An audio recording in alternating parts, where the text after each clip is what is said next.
Today's the day, May 30th, 2023. Garmin launched the Fenix 7 Pro and also the Epix Pro watches. These are mid-cycle updates and refreshes of what was the Epix Gen 2 and also the Fenix 7 range. I've done another video on the Epix Pro, which you can see here. This one's going to focus on the Fenix 7 changes. The updates to the Fenix are not as significant or as multiple as the updates to the Epix. The Epix is now available in 3 different sizes, whereas previously it wasn't. The Fenix was already available in 3 different sizes. And some of the features that we're going to see now in the Fenix Pro have trickled down from the premium version of the Fenix 7 before, which was the Pro Solar Sapphire version. There is no longer a non-solar version, by the way. The non-solar versions of the Fenix have all been dropped. Firstly, that flashlight, that handy-dandy flashlight on the Fenix 7X is now available in all versions of the Fenix 7 Pro. So the whole thing about it being a gimmick is clearly not the case, because they've also rolled it out on all versions of the Epix Pro too. So they've gone from 1 watch to 6 watches. You're going to see it on more products. And I would imagine if they hadn't thought about it already, anyone who's competing with Garmin in the smartwatch space, which obviously includes Apple with their Ultra, I wouldn't be surprised if we don't start to see flashlights appearing on those as well. The MIPS display that's on the Fenix 7 watches is claimed to be improved. I don't see any improvement in resolution. It seems to be more down to battery usage and power usage. So it looks like when you are dimming the display, you get more levels of dimness. Anyway, it's clearer to read when it's dimmer,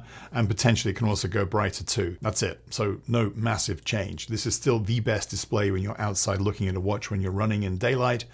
Nothing beats it. The multi-band GPS GNSS that was previously only on the Sapphire versions is now on all versions, so that's now standard. The 32 gig memory that was previously only on the Solar Sapphire version is now on all of the Pro versions. So if you're using the memory for maps or music, then 32 gigs is going to be a lot better than the 16 gig.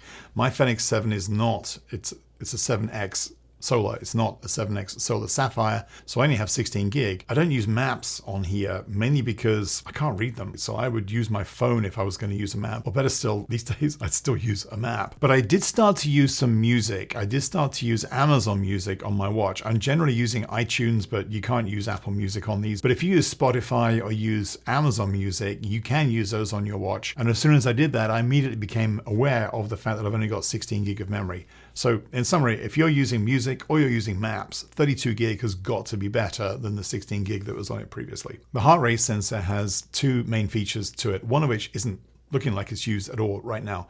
And that is it has the ability to do an echocardiogram, which is called an EKG or an ECG, depending which part of the world you're in. It appears to have the hardware to do that, but there is no ability to do it in the software, and there's no discussion in anything from Garmin about this being a future update as well. Now, when Apple first brought this out with one of their Apple Watches a few years ago, it took some time for them to get the medical approvals before they're able to actually roll it out.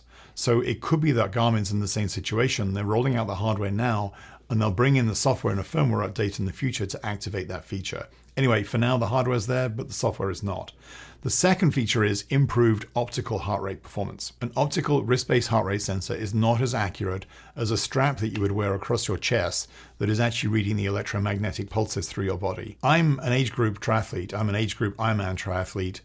I take the convenience of an optical heart rate sensor on my watch over a chest strap these days. So since I've had the Fenix 7, I haven't actually used my Ticker X heart rate strap, which, by the way, was the best heart rate strap ever. Forget all the Garmin ones.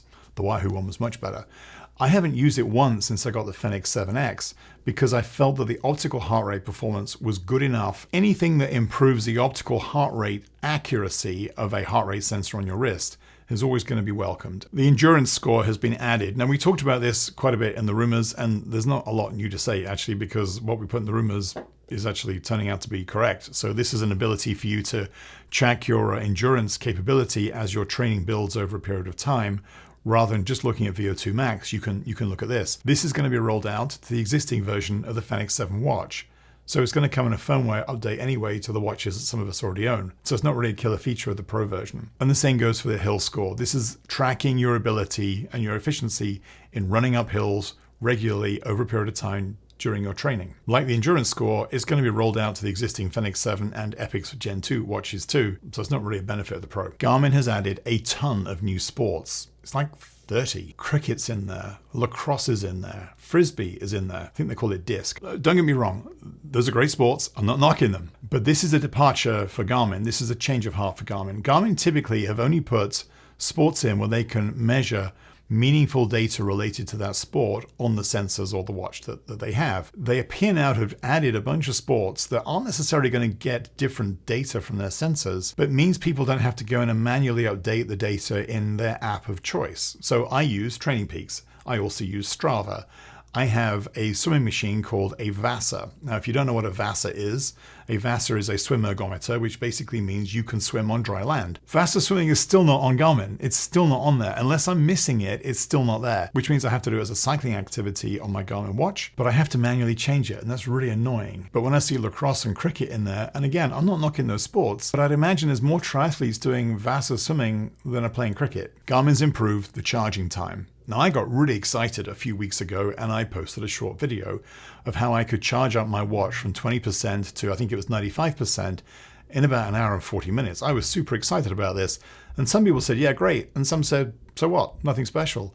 Well, now it's 1 hour. So we've reduced the charging time from 2 hours to fully charge this watch down to a claimed 1 hour. Now, that is incredibly fast. That's probably quite a useful feature. Pricing is largely in line with the previous solar version. So if you want all the extra features, you're kind of getting those now with the solar version because there is no non-solar version anymore. But if you wanted to just cheap out and get the cheapest possible one by getting the non-solar version, you're out of luck. Sorry, that's gone. That's it. I hope this is useful. Just a quick snapshot of some of the changes that we saw today. I'm really happy that it's kind of in line with the rumors that we were looking at. I'm excited by some of the features. There's definitely nothing here that's going to tell me I should upgrade from my Fenix 7. The only one that would possibly have done that would have been the improved accuracy of the heart rate sensor. But first glance, I don't think it's going to be good enough. So I'm going to still hold out for the Fenix 8. However, in the Epix range, there is now a 51mm version of that watch, which basically means there is an X version of the watch, kind of like the Fenix 7X.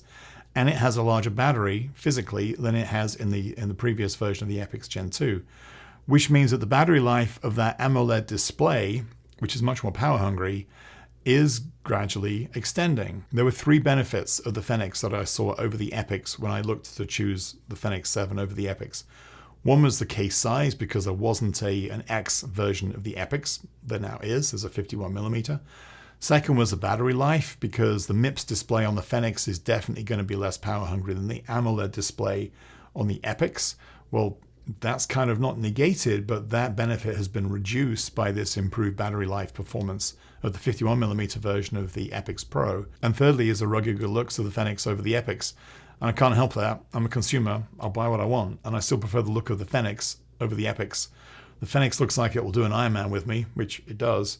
The Epix looks like it will look really good down at a local Starbucks. That one hasn't been overcome. So at the moment, if there was a Fenix 8 and then there was an Epix Gen 3, hopefully they don't call it that, then I would probably still go for the Fenix. But I think it's possible that come the Fenix 8 or maybe Fenix 8 Pro or maybe Fenix 9, we might see a convergence of these two product lines, because when they get the battery life in line with some of the long-term uses that people have for the Fenix, and they can apply that with the AMOLED display, there are very few reasons why you would want that MIPS display of the Fenix over the AMOLED display of the Epix.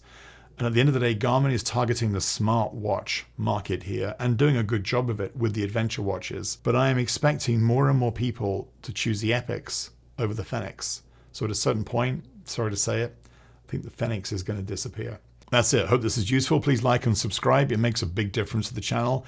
Didn't realize that until I had my own channel, but trust me, when people say it makes a difference, it makes a difference. So please do like and subscribe. See you in the next video.